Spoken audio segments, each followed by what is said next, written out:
Bapak, Ibu, saudara-saudari sekalian, kali ini saya ingin berbicara salah satu nikaya atau salah satu bagian yang terdapat di dalam Sutta Pitaka, Tipitaka Pali, yaitu Digha Nikaya. Mengapa ini patut untuk kita bahas? Karena di dalam Digha Nikaya ada khotbah-khotbah Sang Buddha yang sangat relevan, tidak hanya untuk para biku, tetapi juga untuk para perumah tangga. Sehingga kita sebagai umat Buddha patut selayaknya untuk mengetahui paling tidak secara mendasar khotbah-khotbah yang ada di dalam Digha Nikaya. Pada konsili pertama, 3 bulan setelah Sang Buddha parinibbana, para bante yang terdiri dari 500 bante, 500 arahat berkumpul dan mereka mengumpulkan ajaran Sang Buddha yang dibabarkan di berbagai tempat dengan berbagai orang yang berbeda, dikumpulkan kemudian dijadikan satu dan dipilah-pilah. Yang salah satunya bagian dalam ajaran Sang Buddha kemudian disusun menjadi Digha Nikaya yang dimasukkan ke dalam Sutta Pitaka. Nah, mengapa kumpulan khotbah ini disebut sebagai Digha Nikaya? Karena khotbah yang ada di dalam Digha Nikaya ini tergolong khotbah yang isinya paling panjang. Maka disebut Digha. Digha artinya panjang. Dan dalam Digha Nikaya ini terdapat 34 sutta, 34 khotbah. Dan umumnya khotbah-khotbah ini diberikan oleh Sang Buddha.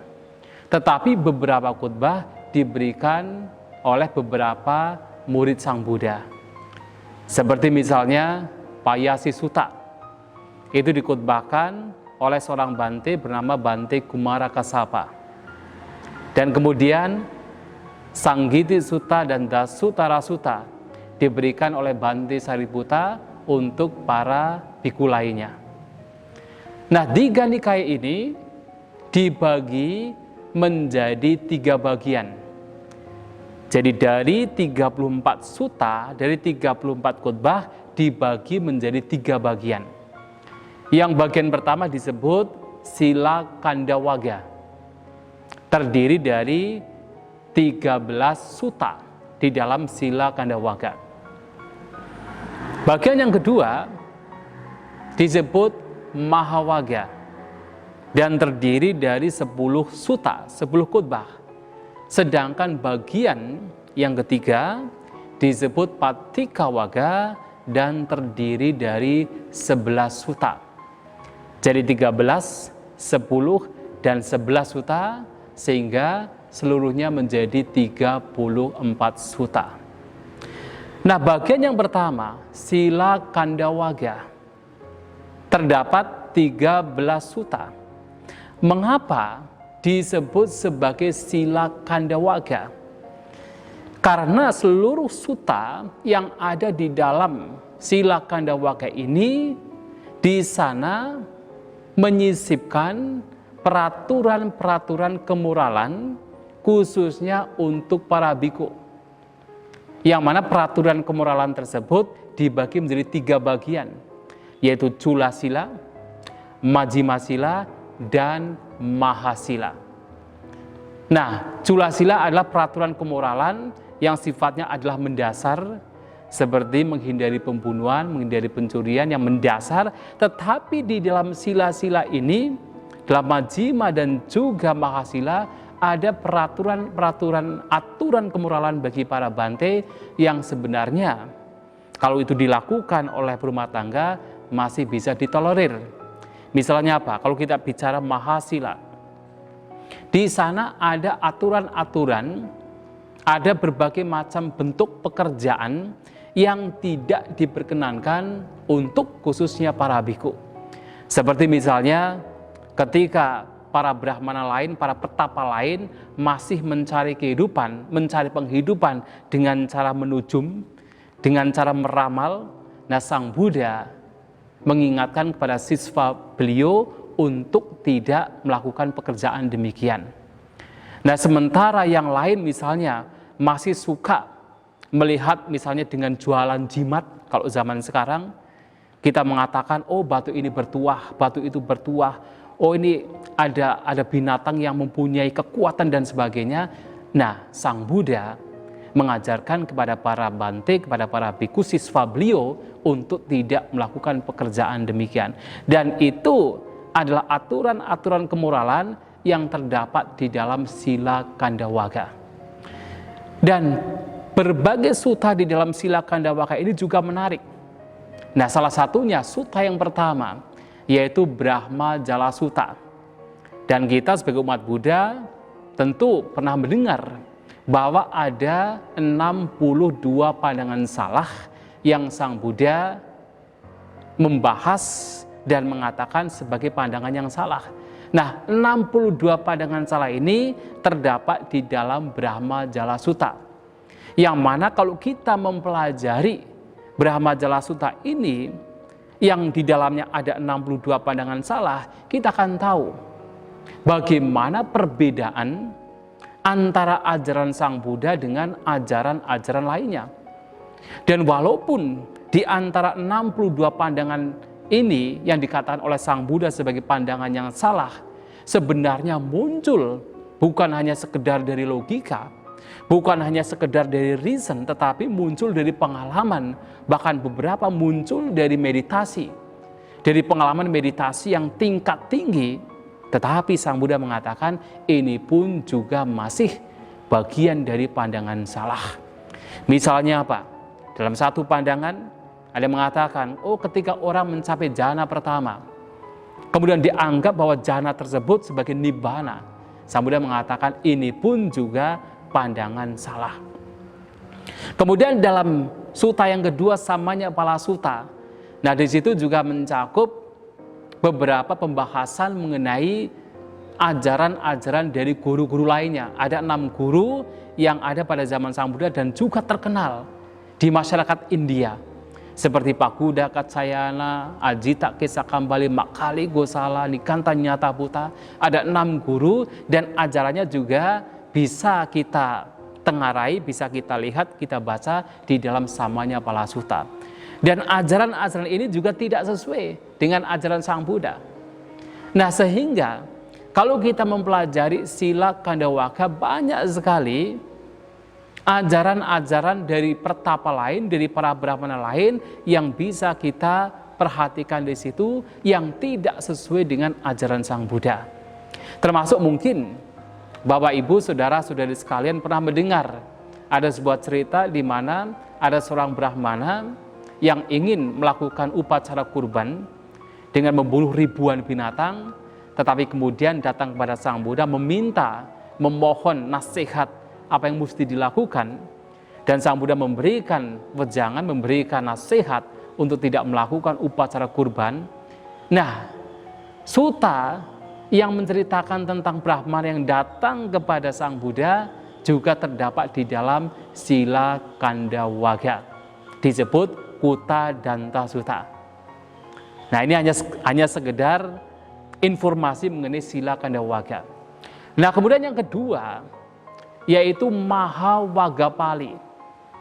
Nah, dalam Mahawaga terdapat seperti yang tadi saya sampaikan ada 10 sutta. Lantas apa yang bisa kita pelajari di dalam 10 sutta tersebut? Tentu banyak sekali. Tetapi ada beberapa hal yang mungkin Bapak, Ibu, Saudara-saudari sekalian pernah mendengar.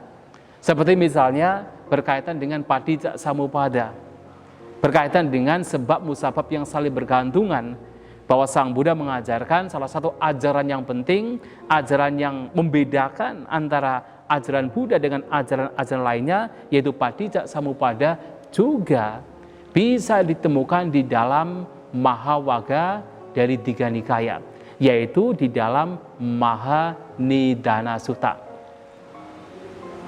Dan juga ketika Bapak Ibu, saudara-saudari sekalian pernah berbicara atau pernah membahas, pernah mendengar bentuk meditasi yang disebut sebagai mindfulness meditation atau sati di dalam Mahasatipadana Sutta. Nah, Mahasatipadana Sutta juga bisa kita temukan di dalam Tiga Nikaya.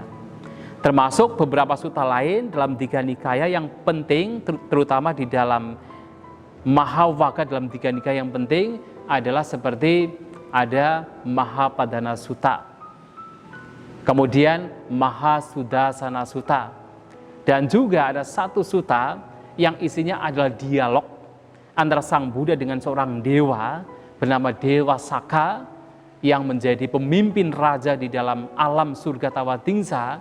Itu juga terdapat di dalam Mahawaga Pali, yaitu di dalam Sakapanha Sutta. Nah, ini di dalam Mahawaga Pali.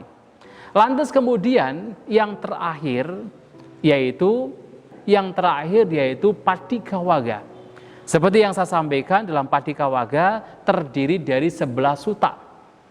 Dan di sana ada beberapa sutta yang sebenarnya di kalangan masyarakat Buddhis itu sudah diketahui.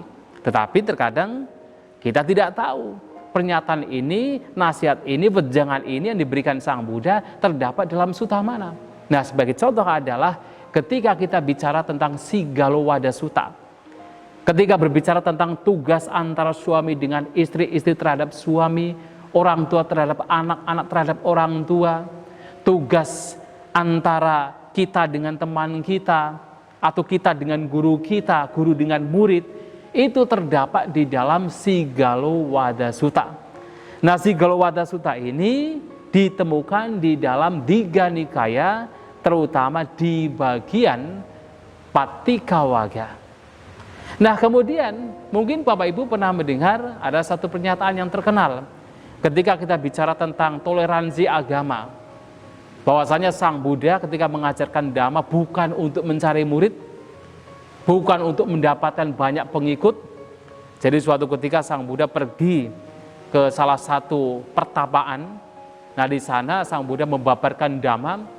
Kemudian di akhir khutbah beliau mengatakan, saya membabarkan Dhamma bukan untuk mencari pengikut, bukan supaya kalian menjadi pengikut saya, bukan supaya kalian beralih dari guru kalian, bukan supaya kalian tidak melakukan tradisi yang sudah kalian praktikkan, tetapi saya mengajarkan Dhamma, mengajarkan ajaran ini hanya untuk menunjukkan bahwa ada hal-hal yang tidak bermanfaat yang harus dihancurkan, yang harus ditinggalkan, dan ada hal-hal yang bermanfaat yang harus dikembangkan.